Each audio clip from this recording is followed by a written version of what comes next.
Our nation was founded on extraordinary documents, like the Declaration of Independence, the Constitution, People magazine.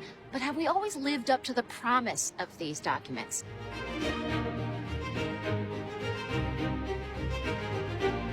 In America, standing up for your rights is a part of our national identity. In fact, one of our pantalooned democracy daddies was quoted as saying, "Rebellion to tyrants is obedience to God." I chatted with some locals about our history of everyday citizens standing up for a more perfect union. To see the sights, I hopped on a tour bus with my guide, Philly's own Dr. Tukufu Zuberi, professor of sociology at the University of Pennsylvania. On our spin around town, Dr. Zuberi told me about a hero of Philly history who used civil disobedience to fight for the rights of his community.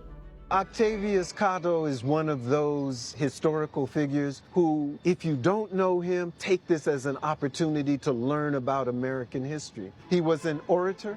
He was a defender of the fight for freedom in the United States, a defender for the rights of the enslaved. So he had a way with words. He had a way with words, and they said he dressed nicely. I mean, if he was here today, I'd be like, is he single? You know what I mean? You're that's really right. painting a picture. That's right, that's right, that's right. And then how did he end up changing rights for Black Americans? Probably one of his biggest little wins along the way was the integration of the streetcars.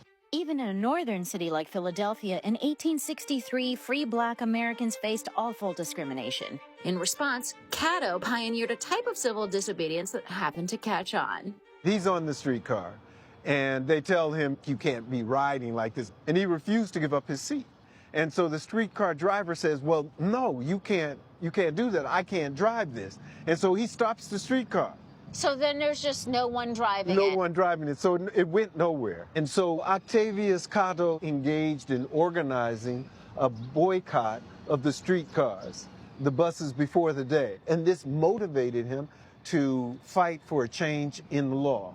And they passed an ordinance which forbid any discrimination on the streetcars. But some of the streetcar drivers didn't want to obey it. So this was like 100 years before the civil rights movement. 100 years before. So what I'm hearing is that basically every 100 years we have to redefine the seating arrangements in public transportation.